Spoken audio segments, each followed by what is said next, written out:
रामनवमी विशेष। रावण ने बताए थे पत्नियों के 8 अवगुण। जानिए कौन से हैं। वाल्मीकि रामायण 3 घटनाओं के इर्द गिर्द घूमती है। 1 राम के वनवास की कैकेयी द्वारा की जाने वाली मांग। 2 शूर्पणखा का राम से प्रणय निवेदन, फिर निवेदन अस्वीकार करना, लक्ष्मण द्वारा उसका अंग भंग करना। 3 सीता की हिरण की मांग, लक्ष्मण का उन्हें छोड़ डीच कर जाने की मनाही पर सीता द्वारा अनावश्यक आरोप व दोषारोपण। अंतिम इस घटना का परिणाम यह हुआ कि सीता असुरक्षित हो गईं, अपहरण हो गया और युद्ध का कर्ण बना। रामायण रची गई।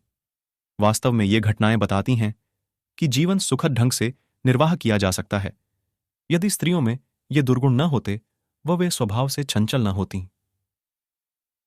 रामायण में कैकेयी और शूर्पणखा जैसी महत्वाकांक्षी और पहल करने वाली स्त्रियों को भी घृणित व नकारात्मक छवि वाला दर्शाया है।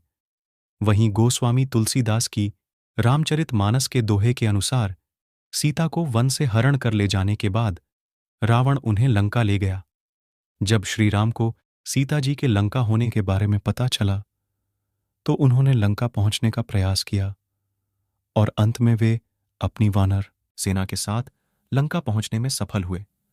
उनके लंका पहुंचने की खबर जब लंकापति रावण के राजमहल तक पहुंची तब रावण की पत्नी मंदोदरी डर गई। वह तुरंत अपने पति के पास गई और उनसे अर्ज की कि वह युद्ध ना करें, सीता को उनके पति श्रीराम को सही सलामत वापस दे दें और उनसे क्षमा मांग लें।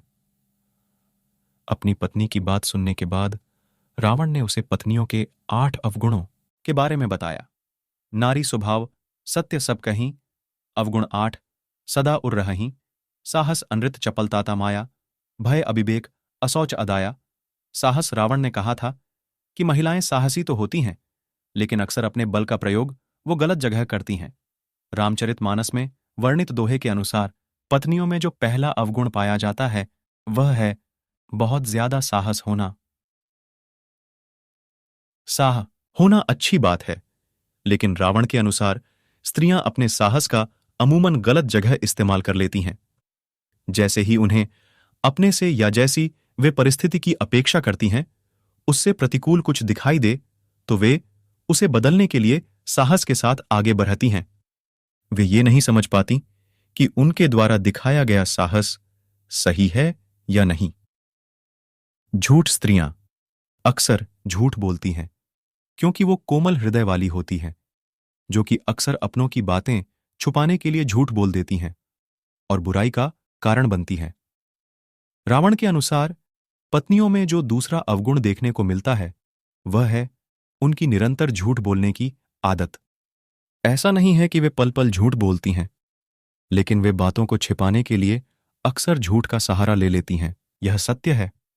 पूर्ण रामायण काल में मंदोदरी ने भी रावण से कई झूठ बोले। कई बार उसने रावण से बातें छिपाई। इतना ही नहीं, युद्ध के दौरान मंदोदरी ने दुश्मन का साथ भी दिया। रावण के अनुसार पत्नियां अक्सर झूठ बोलकर खुद भी फंसती हैं और अपने पति को भी दुविधा में डालती हैं। लेकिन सच एक ना एक दिन सामने आ ही जाता है, फिर उन्हें इस बात का पछतावा होता है। अस्थिर और चंचल महिलाएं अस्थिर विचारधारा और चंचल चित्त वाली होती हैं, इसलिए उनके मन को समझ पाना बहुत मुश्किल होता है। रावण के अनुसार पत्नियों में पुरुषों की तुलना में अधिक चंचलता होती है। उनका मन कभी भी लंबे समय के लिए एक बात पर रुकता नहीं है। कुछ ही समय में वे अपनी ही कही बात पर मन बदल लेती हैं, जिस कारण से परिस्थितियां अस्थिर हो जाती हैं और काबू में नहीं आती। स्वार्थी और मायावी महिलाएं स्वार्थी और जिद्दी होती हैं और अपनी जिद को पूरा करने के लिए वो कहानियां गढ़ने और मोहमाई मायावी खेल भी खेल जाती हैं। रावण ने पत्नियों के जिस चौथे अवगुण की बात की थी वह है उनके माया रचने का अवगुण।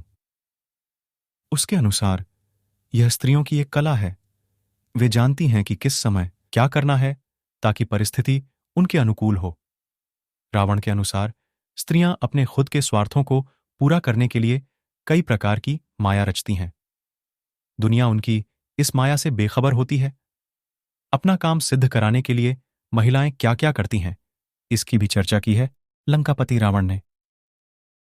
रावण की राय में अपनी बात मनवाने के लिए स्त्रियां रूठती हैं रुष होने का नाटक करती हैं, कई बार प्रलोभन देती हैं और साथ ही जब जरूरत पड़े तो कार्य सिद्ध कराने के लिए सामने वाले व्यक्ति को हर तरीके से मनाती भी हैं, लेकिन अंत में अपना काम करवा लेती हैं, घबरा जाती हैं। यद्यपि महिलाएं साहसी होती हैं, लेकिन विकट परिस्थितियां आते ही वो बहुत जल्दी हथियार डाल देती हैं। रावण ने पत्नियों के जिस 5वें अवगुण की बात की है वह है उनका डरपोक होना। स्त्रियां बहुत जल्दी घबरा जाती हैं।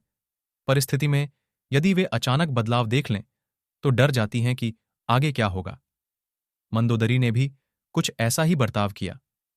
जब उसे मालूम हुआ कि श्रीराम, जो स्वयं शिवजी के परम भक्त हैं, वे रावण से युद्ध करने के लिए लंका पहुंच गए हैं, तो उसे अपने पति की मृत्यु का भय सताने और इसी डर के कारण उसने अपने पति को युद्ध न लड़ने ढाने की सलाह दी और अपना बल दिखाने से पहले ही हार मान लेने और क्षमा मांगने के लिए कहा। महिलाएं अविवेकी होती हैं, इसलिए अक्सर भावावेश में आकर वे गलत फैसले ले लेती हैं, जिसका एहसास उन्हें बहुत देर में होता है। इसीलिए रावण ने यह कहा कि भले ही स्त्रियां कितनी ही साहस क्यों ना हो, लेकिन उनके मन में एक भय जरूर होता है। यह भय उनसे अजीबोगरीब कार्य करवाता है। इस भय के कारण उनकी बुद्धि भ्रष्ट हो जाती है, अविवेक। जी हां, रावण के अनुसार स्त्रियों का छठा अवगुण है उनका अविवेक। स्त्रियां भले ही तेज दिमाग वाली हों, बुद्धिमान भी हो सकती हैं, लेकिन उनमें कई बार अविवेक जैसा अवगुण देखा गया है, जिसके कारण वे बिना सोचे समझे निर्णय ले लेती हैं और बड्डी समस्या में पड्डीडी जाती हैं। दया नहीं दिखाती। वैसे तो महिलाएं कोमल हृदय वाली होती हैं, लेकिन अगर कोई एक बार उनकी नजर से उतर जाए तो वो उसे आसानी से माफ नहीं करती हैं। रावण के अनुसार स्त्रियों का 7वां अवगुण है निर्दयता। स्त्रियां दया जरूर करती हैं, लेकिन जिस बात पर उन्हें दया न आए वे कभी उस पर भविष्य में भी दया नहीं दिखाती। यह उनका हठ ही समझ लीजिए। अपवित्र रावण के मुताबिक महिलाएं भले ही कपड़ों से, गहनों से खुद को सजाएं, लेकिन दिल से वो पवित्र नहीं होती हैं। वो साफ सफाई का ध्यान नहीं रखती। इस कारण रावण ने महिलाओं को अपवित्र कहा था।